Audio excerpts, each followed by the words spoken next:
tanda kutip ya, diingkari dengan mudah. Harusnya ketika bicara komitmen ya kita gentle. Jika ada persoalan, jika ada jalan lain, komunikasikan dulu, begitu. Karena kita equal. Apalagi Mas Anies sebagai capresnya diberikan mandat sepenuhnya. Nah, ketika diberikan mandat sepenuhnya kepada ketiga ini, kan tanggung jawabnya bukan hanya kepada Nasdem. Sebelum koalisi ini terbentuk, Demokrat sudah mengusung semangat perubahan dan perbaikan ini. Tersisa dua opsi, Ganjar dan Prabowo, mereka ini melanjutkan. Ya, ini kan kan nggak nyambung nanti. konsep. Nah, untuk selanjutnya ini gimana, Mas? Nah, sekarang kan ya pilihannya apakah Demokrat akan membuat koalisi sendiri atau bergabung dengan koalisi yang ada. Nah, itu gimana, Mas?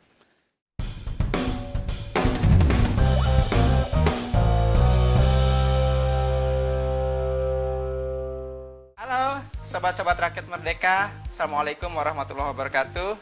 Ketemu lagi dengan kami di podcast Ngegas di Rakyat Merdeka bersama saya, Bujang Sunda. Saya Sis. Nah, kali ini kami kedatangan tamu istimewa, seorang politisi andal, populer, newsmaker. Dia adalah Wasekjen DPP Partai Demokrat, Mas Didik Nukrianto.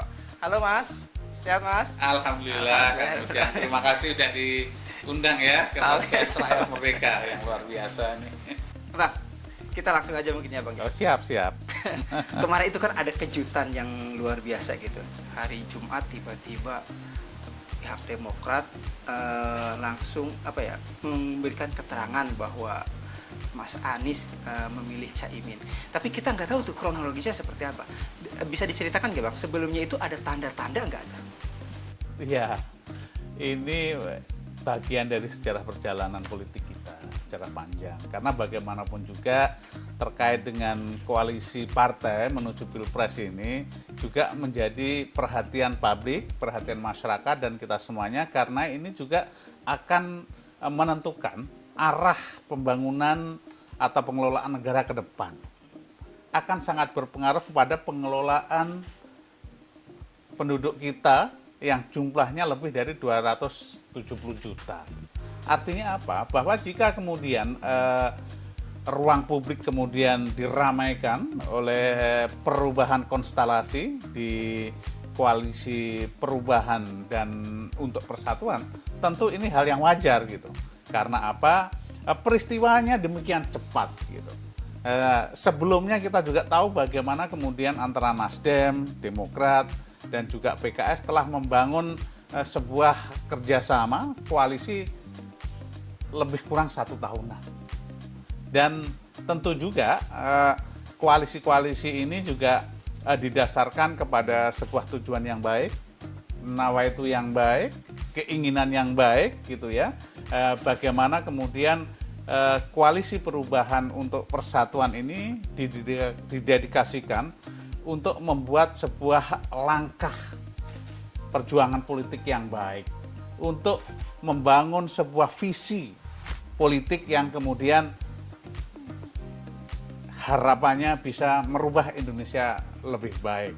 Nah, dalam konteks itulah sejak dari awal memang sesungguhnya koalisi ini dibangun dengan harapannya dengan sebuah kesetaraan, dengan sebuah keadilan, dengan sebuah kebersamaan, dengan sebuah kejujuran dan juga keterbukaan begitu.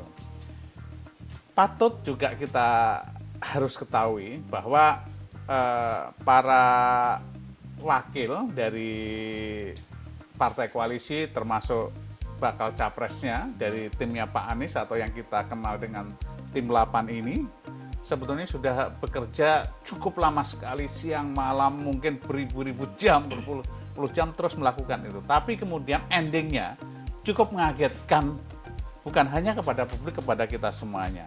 Mungkin dalam kesempatan ini saya bisa sampaikan beberapa kronologis utuhnya gitu ya. Mudah-mudahan ini bisa mewakili apa yang sekarang ini menjadi diskursus publik gitu. Biar tidak salah mohon izin ini saya mencatat tanggal-tanggalnya.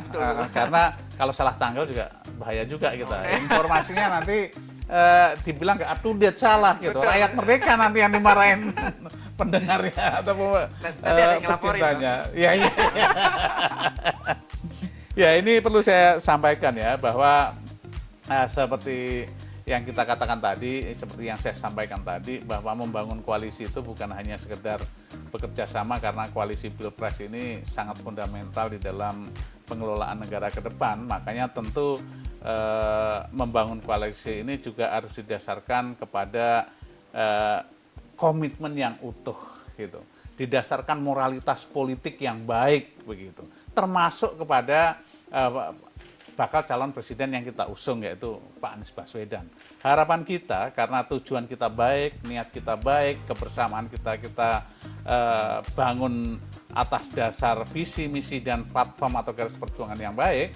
Nah, moralitas politik yang paling fundamental menurut kami adalah koalisi ini harus saling terbuka, harus jujur, bisa saling percaya, kemudian tidak saling khianat. Logikanya begitu.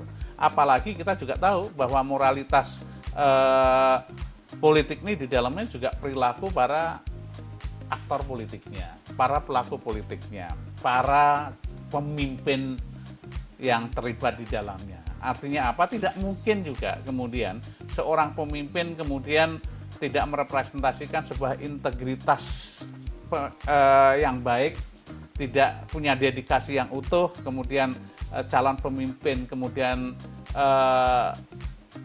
tidak memberikan sebuah semangat atau sebuah komitmen yang utuh, ya kita harapkan bahwa calon pemimpin ini juga harus bisa dipercaya, bisa amanah, dan tidak khianat. Ini kan bagian moralitas politik. Ingat bahwa moralitas di dalam membangun koalisi politik menuju Pilpres ini kan bukan hanya sekedar nyapres gitu. Nah, pilihannya adalah bagi seorang pemimpin adalah bahwa ketika dia sudah berniat untuk maju sebagai bakal calon presiden, ya menurut hemat saya ada dua hal yang harus dipahami. Satu adalah bahwa dia hanya sekedar mencari pekerjaan presiden gitu, ataukah kemudian dia punya visi perjuangan dalam platform perubahan dan perbaikan yang kita gagas ini. Nah, jika kemudian seorang calon pemimpin atau seorang calon presiden merasa bahwa dia maju hanya sekedar mencari pekerjaan calon presiden, maka saya nggak yakin punya visi yang besar, punya komitmen yang baik, dan punya keteguhan di dalam memegang prinsip-prinsip politik, termasuk moralitas politik itu tadi. Bagaimana kemudian calon pemimpin yang tidak punya etika, tidak punya moral yang baik, kemudian tidak pegang janji, tidak pegang amanah, kemudian memutarbalikkan kebenaran, kan bahaya sekali gitu. Karena saya menyadari betul, mungkin kita juga harus sadar bahwa era saat ini, era digital saat ini, kebenaran ini ada dua. Ada kebenaran yang sesungguhnya, dan ada ketidakbenaran yang menjadi kebenaran gitu. Nah, ini kan bahaya. Nah, kebenaran yang saya katakan bahwa kebenaran yang bersumber dari ketidakbenaran, yang kemudian terus dibangun, di-create, kemudian melalui berbagai macam persepsi, sehingga menjadi sebuah kebenaran. Ini kan celaka kalau ini terjadi. Makanya bahwa saya pikir semua perjalanan ini masyarakat bisa menilai dengan baik. Tapi saya ingin kembali bagaimana kemudian awal dari kronologis sehingga hari ini menjadi berita besar. Tentu kita ingat bahwa Mas Anies kalau tidak salah ditetapkan sebagai bakal calon presiden dari Partai Nasdem itu tanggal 3 Oktober 2022. Meskipun sudah ditetapkan, yang saya tahu hingga tanggal 22 Januari tahun 2023 ini Partai Nasdem pun belum bisa membangun sebuah koalisi begitu. Nah, makanya pada tanggal 23 nih saya catat ya, pada tanggal 23 Januari tahun 2023 ini Mas Anies Baswedan ketemu dengan Mas AHY di salah satu rumah di Jalan Lembang, Jakarta Pusat. Nah, intinya pada pertemuan ini ada ajakan dari Mas Anies kepada Mas AHY yang bahasanya adalah menjemput takdir atau memperjuangkan takdir gitu ya. Di mana di situ substansinya adalah Mas Anies mengajak Mas AHY untuk menjadi pasangan beliau sebagai bakal calon presiden. Nah, tapi tugasnya apa? Mas Anies tentu meyakinkan Nasdem, Mas Ahy membawa Demokrat, dan PKS adalah menjadi bagian tugas Mas Anies maupun Mas Ahy. Nah, artinya apa? Jika melihat keinginan Mas Anies untuk sama-sama menjemput takdir dalam perspektif mengajak Mas Ahy ini, tentu juga pasti dengan pertimbangan matang. Harusnya tidak dengan emosional. Karena ini tidak main-main dalam konteks pencalonan presiden ini. Nah, dalam konteks itulah yang kemudian yang harus kita juga pahami sekarang ini, kemudian takdir itu ya, kalau saya memahami takdir itu takdir baik atau takdir tidak baik, karena Allah juga sudah memberikan ketetapan bahwa takdir itu bisa takdir yang baik, bisa sebuah takdir yang buruk, tergantung kita bagaimana menyikapinya. Mas, maaf, berarti pas pertama kali Mas Anies ketemu sama Mas Ahy itu, tawaran pertamanya itu bukan hanya koalisi Demokrat mengusung Anies, tapi juga sudah ada, bahasa Demokrat tadi, bahasa Mas Didi tadi itu, bahwa sudah ada pinangan dari Mas Anies kepada Mas Ahy gitu. Ya, bahkan pada tanggal 23 Januari, kemudian bahasa Mas Anies kemudian menjemput takdir itu bukan hanya sekedar kepada Mas Ketum AHY, bahkan itu juga kemudian disaksikan oleh tim Baca Pres, tim dari Mas Anies 2 orang, dan juga tim dari Mas AHY 2 orang, yang keempat-empatnya ini kemudian tergabung di tim 8 begitu. Nah, bahkan di antara tim ini juga memberikan kesaksian tertulis bahwa pada saat tanggal 23 itu untuk penguatan politiknya Mas Anies, ya komitmen terjadi, ajakan itu terjadi untuk menjemput takdir tadi yang saya katakan tadi, dan di situ jelas ajakannya adalah Mas Ahy sebagai berjuang bersama Mas Anies sebagai capresnya Mas Anies begitu ya. Nah, dan saya perlu sampaikan bahwa ajakan ataupun harapan ataupun kemudian komitmen yang dibangun antara Mas Anies dengan Mas Ahy untuk berpasangan ini kan bukan hanya sekali itu saja. Nah, kemudian pada tanggal 14 Februari, tepatnya di tahun 2023 ini, untuk mengkerucutkan, untuk memastikan keberlayaran itu, kemudian Mas Anies bersama-sama dengan 3 partai koalisi gitu ya, ada Nasdem, Demokrat, dan PKS yang sebelumnya sudah merajut komunikasi, kemudian sepakat untuk mengkerucutkan pada tanggal 14 Februari, kemudian menandatangani piagam koalisi.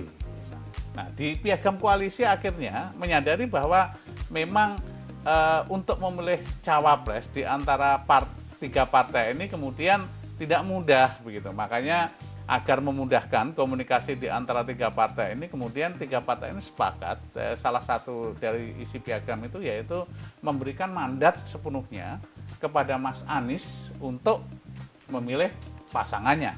Dan itu pun ketika diberikan mandat itu pun juga ada kriterianya. Kriterianya loud and clear, bagaimana memperkuat positioning Mas Anies, elektoral Mas Anies, bagaimana memperkuat koalisi, kemudian menghindari kerentanan politik koalisi, itu juga dibahas di sana. Artinya apa? Karena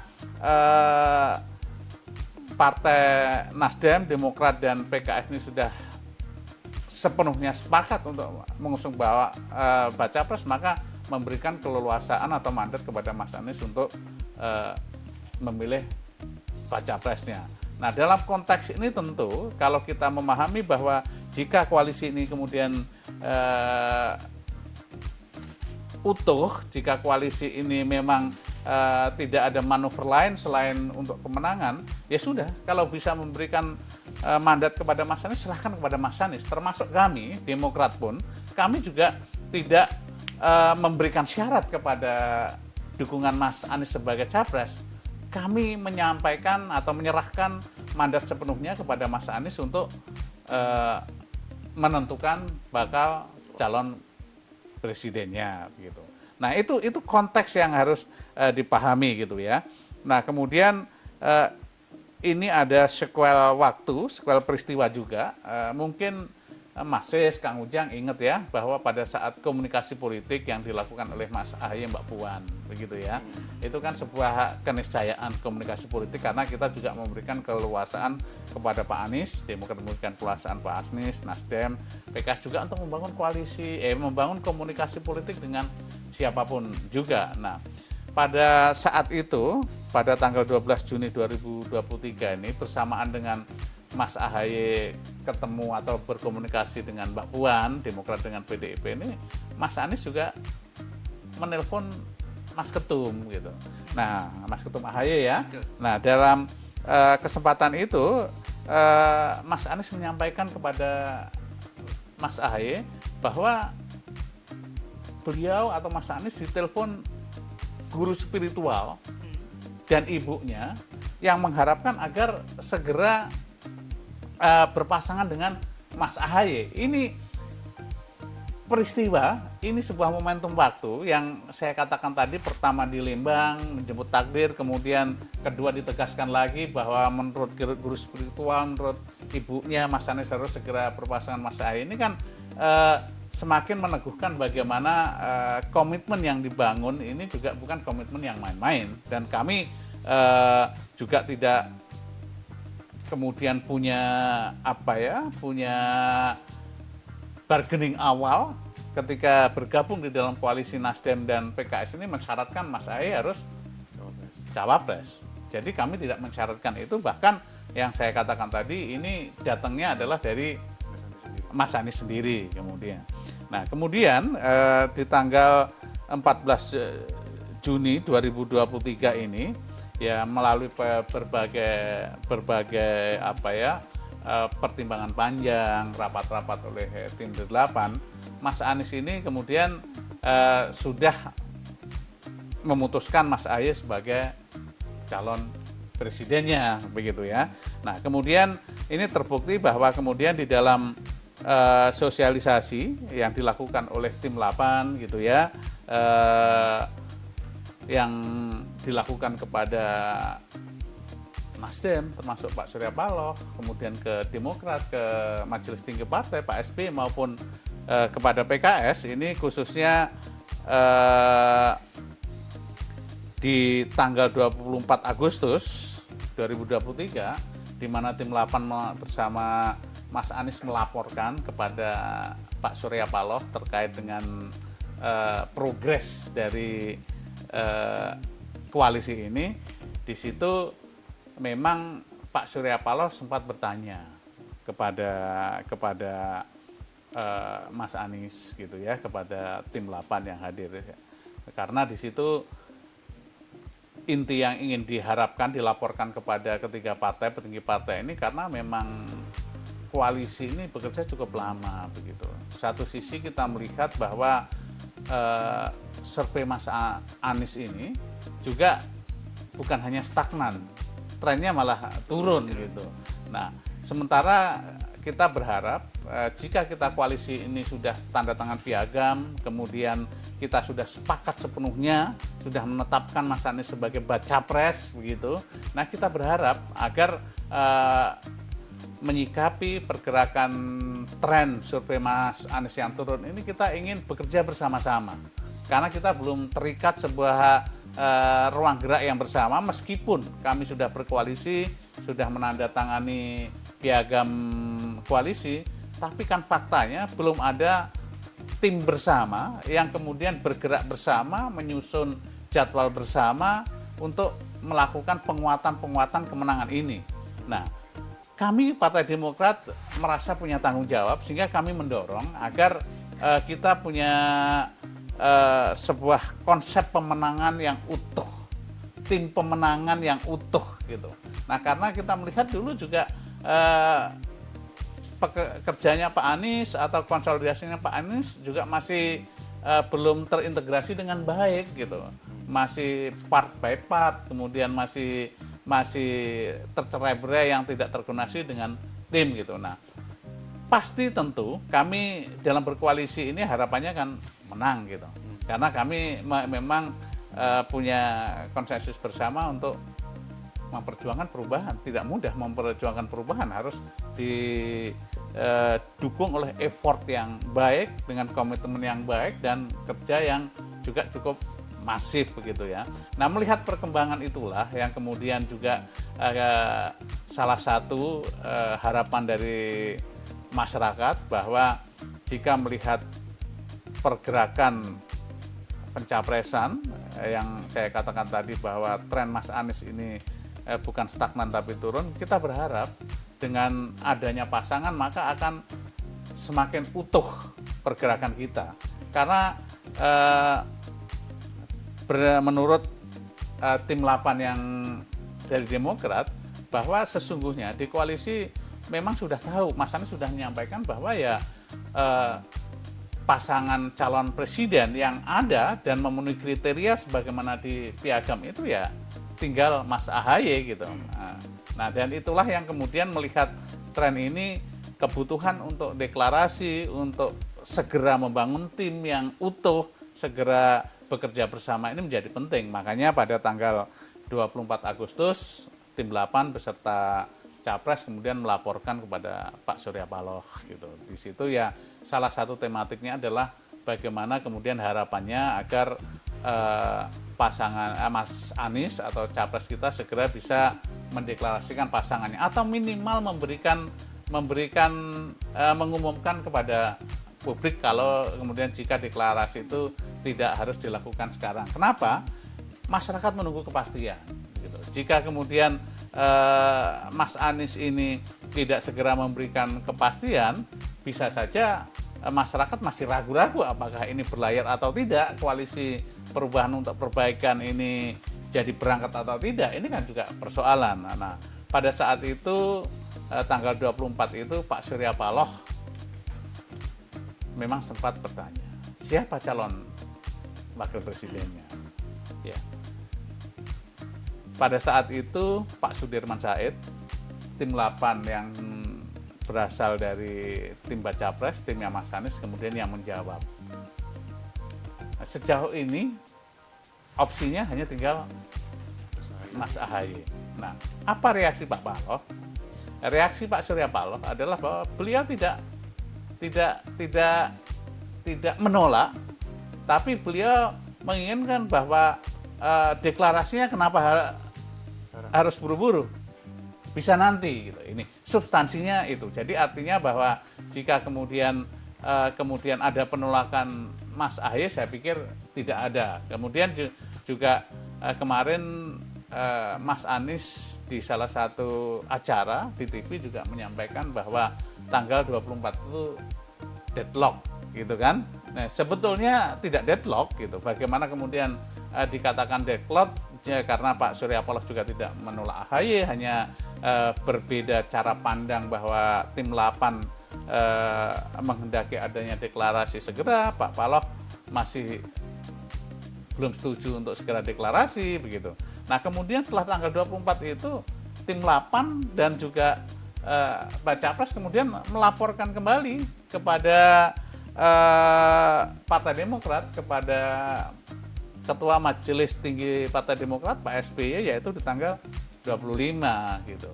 Nah, di tanggal 25 itulah harapan semuanya, termasuk kami tentu berharap agar segera deklarasi, karena lagi-lagi bahwa ini adalah persoalan yang fundamental untuk memberikan kepastian dan segera untuk membangun sebuah kerja bersama, karena penting gitu meningkatkan kepercayaan publik kembali, untuk menjawab harapan publik kembali, karena memang platform perjuangan yang diperjuangkan oleh koalisi perubahan ini ya memang tidak enteng, tidak mudah. Membangun sebuah visi perubahan ini kan juga butuh effort, butuh kerja yang juga luar biasa. Nah, kemudian di tanggal 26 Agustus 2003 gitu ya, tim 8 ini kemudian melaporkan hasilnya setelah dari Nasdem ke Demokrat, kemudian melaporkan hasilnya kepada PKS. Nah, secara prinsip PKS juga tidak keberatan dan memang punya visi yang sama dengan tim 8 untuk segera mendeklarasikan, karena ini untuk kepentingan itu gitu. Nah, setelah itu pada tanggal 25 Agustus tahun 2023 ini juga ada surat yang kemudian terbuka di publik juga, di mana Mas Anies dengan tulisan tangannya juga kembali menegaskan mengharapkan Mas AHY untuk berkenan menjadi cawapresnya. Nah, kemudian di kursus publik berkata, Mas AHY jawab nggak itu? Sudah dijawab nggak? Nah, ini perlu saya sampaikan di sini. Pada saat itu juga Mas AHY sudah menjawab secara tertulis dan menyatakan kesediaannya. Artinya apa? Dalam konteks inilah jika kemudian dianggap bahwa Demokrat memaksakan Mas AHY, Demokrat memegang syarat gitu. Kalau melihat kronologis dari awal, bagaimana kemudian di Januari Mas Anies sudah mengajak Mas AHY untuk menjemput takdir, kemudian sudah menelpon katanya guru spiritualnya dan ibunya meminta agar segera berpasangan dengan AHY, kemudian juga ditambahin di tanggal 25 Agustus ada surat terbuka. Sekarang kurang apa lagi begitu? Nah, saya tidak mengerti jika kemudian ada pemutarbalikan fakta bahwa Demokrat memaksakan AHY untuk jadi apa. Loh, ini kan saya katakan tadi, ini kan proses koalisi ataupun membangun sebuah chemistry di dalam Pilpres ini kan sebuah perjalanan yang cukup sakral begitu. Tidak bisa main-main begitu.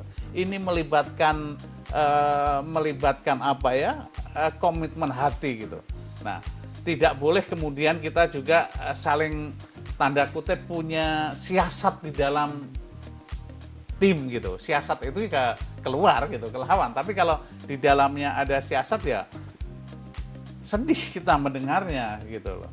Nah, artinya apa? Bahwa yang ingin saya sampaikan, yang ingin saya katakan adalah wajar jika kemudian kader-kader Demokrat kemudian bereaksi keras terhadap keputusan yang tiba-tiba, yang hanya diambil dalam hitungan waktu yang sempit, padahal kita mau menyamakan visi saja 1 tahun loh. Kemudian di ujungnya dalam sebuah waktu yang sangat sempit, tanpa melalui komunikasi, tanpa melalui pertimbangan anggota koalisi yang katanya koalisi ini ya harus setara, harus equal gitu. Ini ya sedih begitu. Saya pengen minta klarifikasi dari Demokrat sendiri terkait selama ini kan baru versi Demokrat yang kemarin-kemarin itu. Terus kan akhirnya Mas Anies angkat suara yang di sebuah tayangan di YouTube itu kan terkait masalah polemik dengan Demokrat ini. Pertama bahwa hari Selasa kata dia sebenarnya sudah deadlock masalah koalisi ini. Demokrat memaksakan untuk segera cawapres, tapi dari pihak Nasdem tidak mau. Bahkan sampai Demokrat pertama yang saya minta klarifikasi katanya ada sampai Demokrat itu gebrak meja. Itu benar nggak tuh Mas? Nah, ini perlu saya luruskan ya, agar informasi ini tidak simpang siur. Ya, makanya ini berbantah-bantah ini kan juga ya kebenaran itu yang saya katakan bahwa kebenaran ada 2, kebenaran sesungguhnya dan kebenaran yang didasarkan kepada ketidakbenaran, kemudian yang dikreat melalui sebuah cerita atau framing gitu.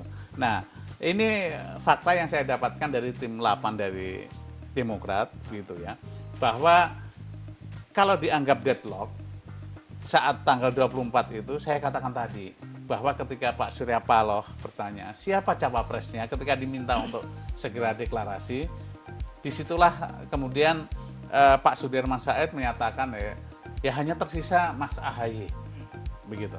Pak Surya Paloh tidak ada penolakan gitu. Cuman yang dipersoalkan adalah kenapa harus segera deklarasi. Beliau atau Nasdem menyampaikan harus nanti-nanti. Nah, ini juga yang terkait dengan menggebrak meja begitu. Ya karena memang diskusinya sudah cukup alot terkait dengan waktu deklarasi itu gitu ya. Kemudian mungkin gitu dari Nasdem kehilangan argumentasi, akhirnya ya sampai pada tanda kutip kemudian yang dikatakan gebrak meja itu ya dari Nasdem, bukan dari Demokrat gitu. Ini yang saya dapatkan informasi dari saksi fakta, yaitu tim 8, karena saya tidak menjadi bagian di sana. Nasdem yang gebrak meja bukan Demokrat. Iya, ini berdasarkan tim 8 kita, karena ya memang ada argumentasi yang dibangun, ada diskusi yang memang cukup komprehensif gitu ya, diskusi yang cukup masif gitu terkait dengan waktu deklarasi. Kenapa sekarang, kenapa nanti, kenapa sekarang? Nah, akhirnya disitulah Nasdem merasa kemudian berharap bahwa kita harus nanti. Nah, tapi kan kembali Demokrat sesungguhnya bisa tidak mempersoalkan sekarang atau nanti. Kami hanya mempersoalkan bagaimana kemudian kejelasan Mas Anies ini berlayar, karena memang didasarkan kepada data-data yang juga menunjukkan kepada kita trennya terus turun begitu. Nah, sementara rakyat, oke, deklarasinya nanti dikasih kepastian dong. Bagaimana kita meyakinkan rakyat bahwa koalisi perubahan ini akan bisa mengambil hatinya mereka kalau rakyat juga tidak mendapat kepastian berlayarnya, kemudian kepastian siapa wakilnya begitu. Nah, itu harapan kami gitu. Nah, jika itu dikatakan deadlock, ya seperti saya katakan tadi, Pak Paloh nggak menolak kok AHY. Nah, kemudian tanggal berikutnya, kan saya katakan tadi, tim 8 masih melaporkan kepada Pak SBY, melaporkan kepada PKS. Nah, ini bagaimana kemudian diterjemahkan deadlock? Kami tidak melihat itu ada sebuah deadlock. Justru yang membuat kami kaget itu kemudian pada tidak ada apa-apa, bahkan sebelum tanggal 29 Agustus itu ada perencanaan rapat-rapat yang akan dilakukan oleh tim 8 ini kemudian tidak jadi dilakukan. Bahkan yang cukup mengejutkan ketika tanggal 29 Agustus itu tiba-tiba kemudian ada penetapan Caimin sebagai calon wakil presidennya Mas Anies tanpa melalui proses komunikasi, tanpa melalui proses politik yang prosedural yang selama ini disepakati. Nah, itu Mas, sejak tanggal 24 itu apakah Demokrat tidak mencium sesuatu gitu? Ada kejanggalan atau apa gitu? Kan sebelumnya juga dari pihak Nasdem sudah mengatakan bahwa akan ada satu tambahan partai koalisi. Nah, di situ tidak ada kecurigaan apapun atau apa? Tiba-tiba sebetulnya gitu. Demokrat ini juga melalui tim 8 kita gitu ya. Dari Juni itu juga sudah menawarkan ataupun mengusulkan untuk mempertimbangkan calon lain gitu. Calon lain saya nggak bisa sebut di sini gitu ya. Tapi kemudian meskipun sudah dikomunikasikan, calon lain ini juga kemudian tidak sampai terjadi komunikasi. Saya katakan saja calon lain ini dari Jawa Timur. Artinya apa? Bahwa Demokrat tidak hanya sekedar kemudian menginginkan AHY. Jelas kok AHY itu diinginkan oleh Mas Anies kok dari awal. Bahkan untuk melihat bahwa Mas Anies mungkin surveinya di Jawa Timur kurang memuaskan, kemudian di Jawa Tengah juga kurang memuaskan, makanya alternatif itu dibuka, dan itu pun juga tawaran ataupun kemudian pertimbangan itu juga diusulkan oleh tim kita gitu. Nah, kami sesungguhnya begini ya, ketika berpolitik ini harusnya ketika kita sudah membangun sebuah komitmen, harusnya akan tuntas mindset kita. Kami mempercayakan ketika kita sudah tanda tangan itulah sepenuhnya etika moralitas politik dan nawaitunya sudah selesai, sudah tuntas. Dengan ketika partai memberikan mandat sepenuhnya kepada Mas Anies, ya artinya sudah selesai bagi kita. Partai politik ini ya hanya menjaga agar komitmen itu jalan gitu.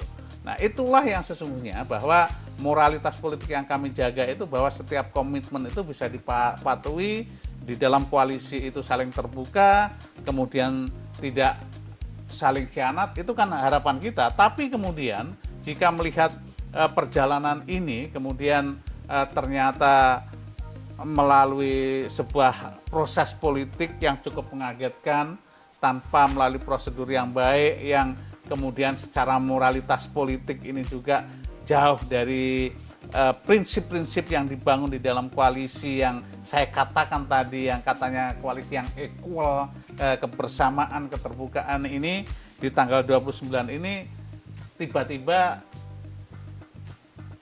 menetapkan secara sepihak Muhaimin Iskandar sebagai cawapresnya Mas Anies. Nah, tentu ini adalah pengingkaran terhadap komitmen secara bersama. Nah, kalau kita katakan bagaimana kemudian prinsip-prinsip yang selama ini kita pegang teguh ternyata di tanda kutip ya, diingkari dengan mudah. Harusnya ketika bicara komitmen ya kita gentle. Jika ada persoalan, jika ada jalan lain, komunikasikan dulu, begitu. Karena kita equal. Apalagi Mas Anies sebagai capresnya diberikan mandat sepenuhnya. Nah, ketika diberikan mandat sepenuhnya kepada ketiga ini, kan tanggung jawabnya bukan hanya kepada Nasdem. Ya kepada pemberi mandat ya Demokrat sama PKS. Logikanya ya apa mungkin ketika mandat itu dia harus mengikuti satu partai, kan dia juga harus bertanggung jawab kedua partai gitu. Minimal ngajak bicara, minimal minta pertimbangan. Nah, persoalan nanti hasilnya seperti apa itu kan lain gitu. Nah, artinya apa? Nah, saya tidak ingin kemudian menarik kesimpulan bahwa ini ada niat-niat yang tidak baik sejak dari awal di dalam koalisi ini. Tapi benar Mas, artinya pasca pertemuan di Nasdem Tower malam itu kan ketika sudah diputuskan Anies Caimin itu, Anies sendiri mengaku sudah ingin mencoba membuka komunikasi dengan Demokrat. Pertama yang diutus Pak Sudirman Said. Lalu Mas Anies sendiri mencoba menghubungi Mas AHY, katanya sampai jam 2 malam itu nggak direspon. Ya begini, yang ingin saya luruskan juga ya, ya memang ada salah satu tim 8 dari Partai Demokrat yang dihubungin oleh tim 8 dari Capres gitu, itu dihubungkan jam 1 malam. Tapi sudah nggak terangkat karena udah istirahat gitu ya. Nah, jam 5 pagi kemudian terjadi komunikasi antara tim 8 kami dengan salah satu tim 8 Baca Pres yaitu Pak Dadang. Akhirnya terjadilah pertemuan antara mereka berdua, kemudian Pak Dadang itu menyampaikan kepada perwakilan kami terkait dengan keputusan yang sudah diambil tanpa melibatkan Demokrat. Nah, intinya adalah penyampaiannya Pak Dadang kepada tim kami ini mohon untuk disampaikan kepada Mas AHY dan mengelola berita ini Mas AHY. Nah, tim kami menyampaikan ini keputusan besar. Ini keputusan yang kemudian bisa merubah struktur koalisi ini. Harusnya, idealnya, keputusan itu kan harus keputusan resmi yang disampaikan sendiri oleh Baca Pres kepada partai-partai koalisinya termasuk kami. Karena mandatnya kan jelas, mandatnya kepada Pak Anies. Kalaupun Pak Anies memilih, dia harus memberitahukan langsung kepada pemilik partai gitu. Kenapa harus mengirim tim itu, apalagi tim itu misalkan begini ya, logik misalkan tim ini hanya sekedar sebagai messenger atau sekedar kurir, dititipin surat tertutup, tolong disampaikan Mas AHY, masih masuk akal lah gitu. Tapi ini kan sudah menyampaikan pesan bos, menyampaikan pesan antara tim ke tim, kemudian tim kami menyampaikan Mas AHY, kan nggak baik. Ya ini keputusan besar, harus disampaikan resmi gitu. Nah saya katakan hingga seperti yang dikatakan Mas Anies bahwa Mas Anies mencoba menghubungi AHY itu ya sampai 31 Agustus itu Mas AHY tidak ada terima telepon dari siapapun. Ya memang gitu setelah tanggal kalau tidak salah tanggal September Pak Anies menelpon Mas AHY, tapi Mas AHY lagi rapat saat itu sehingga tidak terjadi kemudian interaksi yang ada. Tetapi ini kan persoalan moral, persoalan etika lagi-lagi calon pemimpin gitu, masalah kejujuran, masalah niat ini kan juga menjadi penting. Masa keputusan-keputusan yang sangat fundamental, keputusan yang besar itu dilakukan seperti sekarang ini. Ini mau ngelola negara besar, mau ngelola rakyat yang jumlahnya lebih dari 270 juta jiwa.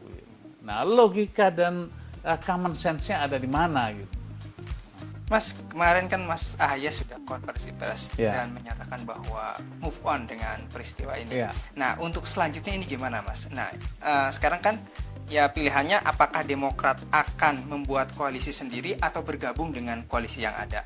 Nah, itu gimana, Mas? Ya, tentu saya pribadi sangat mengapresiasi sikap Mas Ahaye. Ya, namanya orang kaget, namanya prihatin, namanya marah, namanya sedih, wajar ketika mendapatkan sebuah informasi yang di luar logika dan common sense sehat kita semuanya gitu. Bahkan kader-kader kami pun marah. Tapi Mas Ahaye dari awal sudah menyampaikan bahwa inilah dinamika politik. Ini sebuah kenyataan politik yang tidak perlu diratapi gitu. Ya tinggal disikapi. Mas Ahaye sudah menyampaikan bahwa ikhlas menerima ini sebagai sebuah fakta politik. Ya ini sebuah peristiwa ya yang tidak bisa dilupakan oleh kita kader Demokrat dan Mas Ahaye gitu. Memaafkan iya, melupakan tidak. Ya nggak mungkin. Nah ini peristiwa besar gitu. Ini menjadi sejarah dan menjadi pembelajaran anak bangsa. Makanya jangan sampai sejarah ini dibelok-belokkan atas nama kebenaran, meskipun kebenaran itu berasal dari ketidakbenaran tadi. Ini kan bahaya kan begitu. Nah untuk itulah tentu kami menyadari niat nawaitu dan komitmen Demokrat sejak dari awal kan mengusung perubahan dan perbaikan. Sebelum koalisi ini terbentuk, Demokrat sudah mengusung semangat perubahan dan perbaikan ini.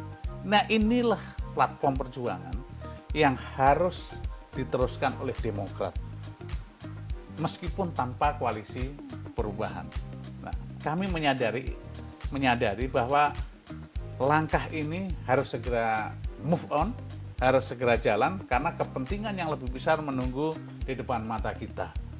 Tidak sedikit kemudian harapan masyarakat yang juga menaruh harapan terkait adanya perubahan dan perbaikan negeri ini tentu juga harus terus kita wadahi, harus terus kita perjuangkan. Makanya tidak ada jalan lain bagi Demokrat ke depan kecuali kemudian sekarang ini membangun sebuah komunikasi untuk membangun sebuah koalisi bersama-sama dengan kekuatan yang lain.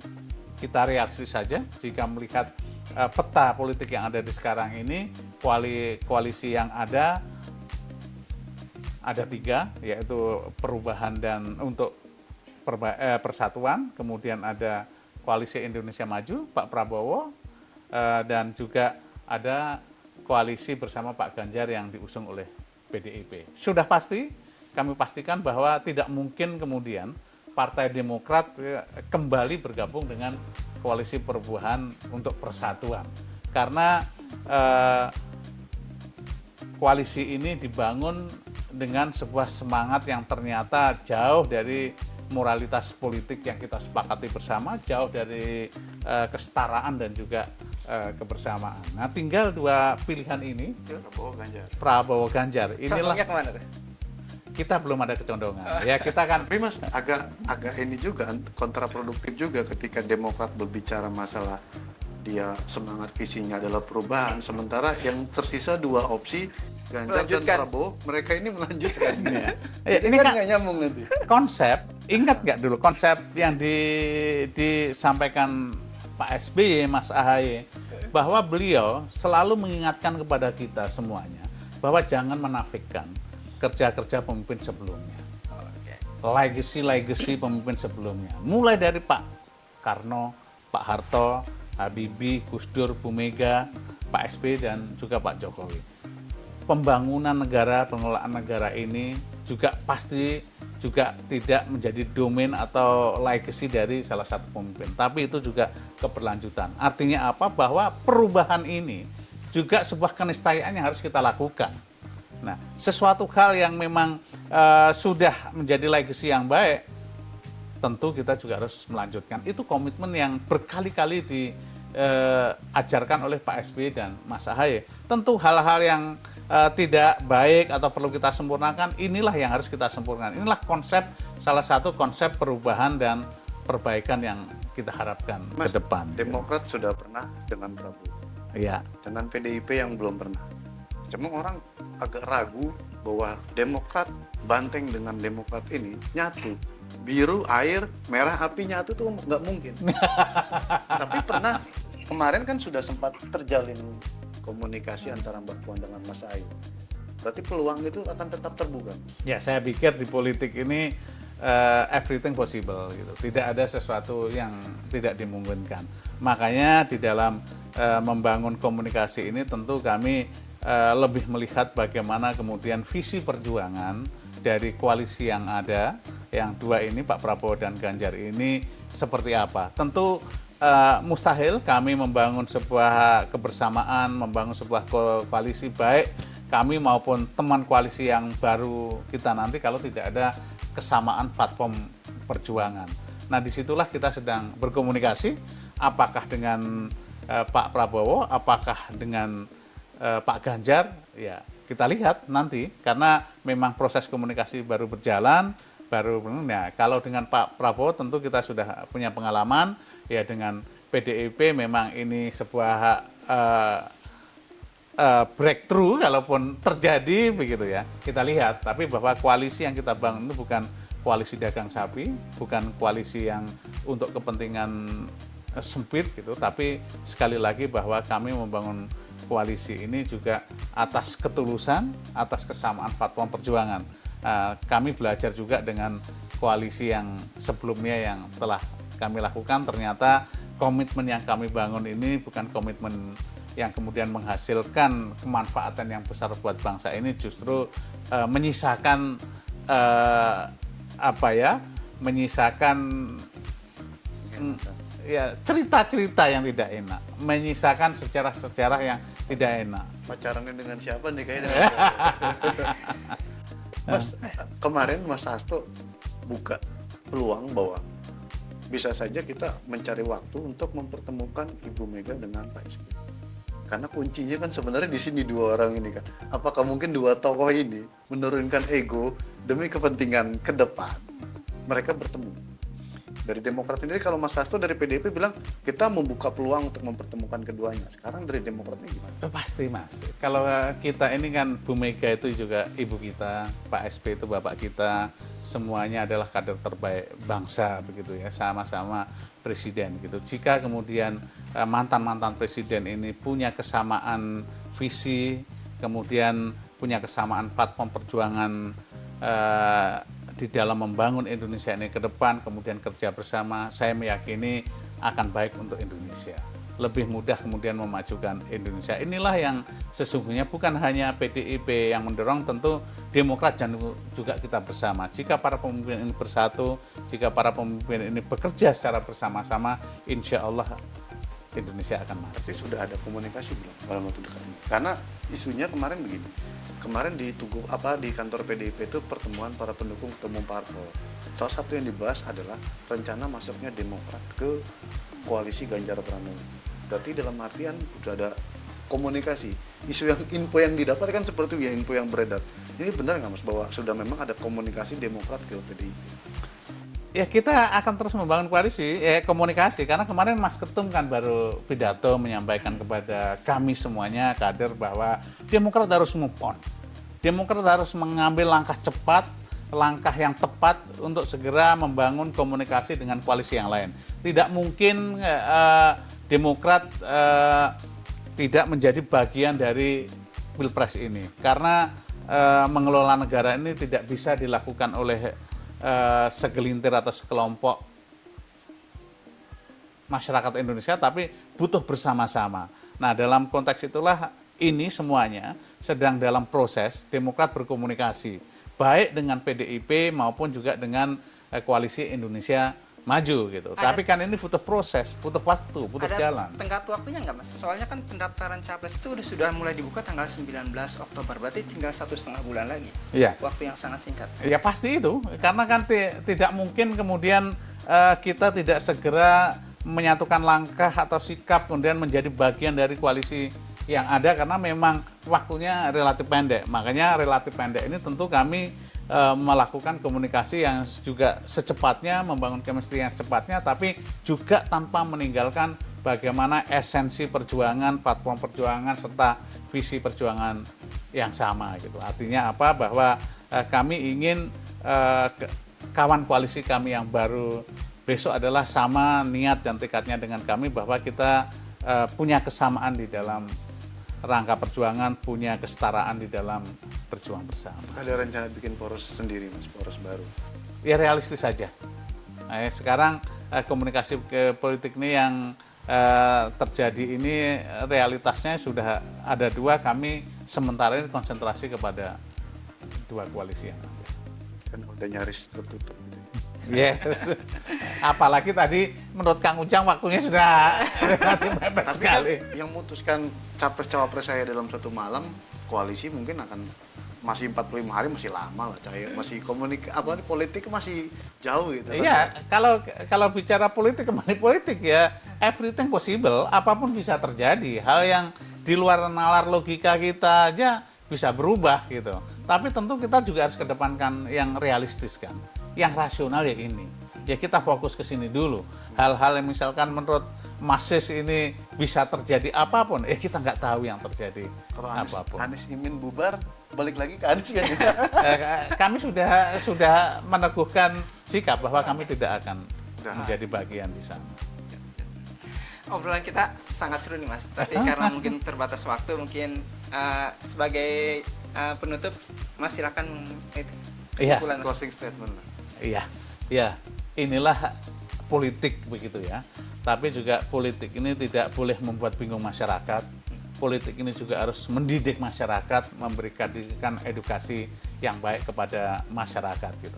Nah, politik itu bukan hanya terkait juga dengan kompetisi elektoral gitu ya, tidak terkait dengan pilpres saja gitu. Tapi politik ini juga terkait dengan moral, etika gitu, kemudian terkait juga integritas, dedikasi pemimpin begitu, terkait dengan kepatuhan terhadap konstitusi, aturan, dan juga menjaga nilai-nilai yang baik di bangsa dan negara ini. Nah, harapan kita bahwa politik ini tidak menjadi sebuah persepsi yang menakutkan bagi rakyat.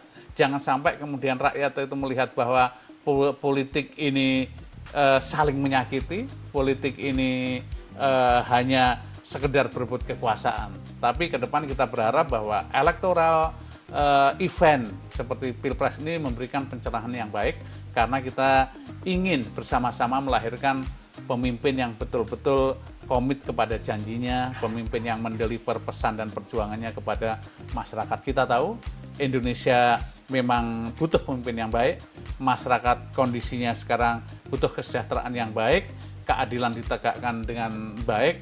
Itulah yang sesungguhnya harapan kita di dalam memilih pemimpin ke depan. Dan tentu kita juga berharap bahwa pemimpin yang jujur, pemimpin yang teguh memegang prinsip, pemimpin yang kemudian betul-betul menjalankan apa yang menjadi harapan rakyat, bukan hanya pemimpin yang lipstick atau pemimpin kosmetik yang pinter pinter membranding atau membungkus dirinya dengan berbagai aksesoris yang tidak butuhkan. Kita butuh pemimpin yang semangat kerja dan perjuangannya didedikasikan untuk rakyat dan Indonesia. Sobat-sobat Rakyat Merdeka, itulah obrolan kita dengan Wasekjen Partai Demokrat, Mas Didik Mukrianto. Obrolan yang sangat menarik. Semoga saja ini dapat menjadi referensi bagi kita semua. Demikian. Kita akan berjumpa di episode berikutnya. Assalamualaikum warahmatullahi wabarakatuh. Waalaikumsalam warahmatullahi wabarakatuh.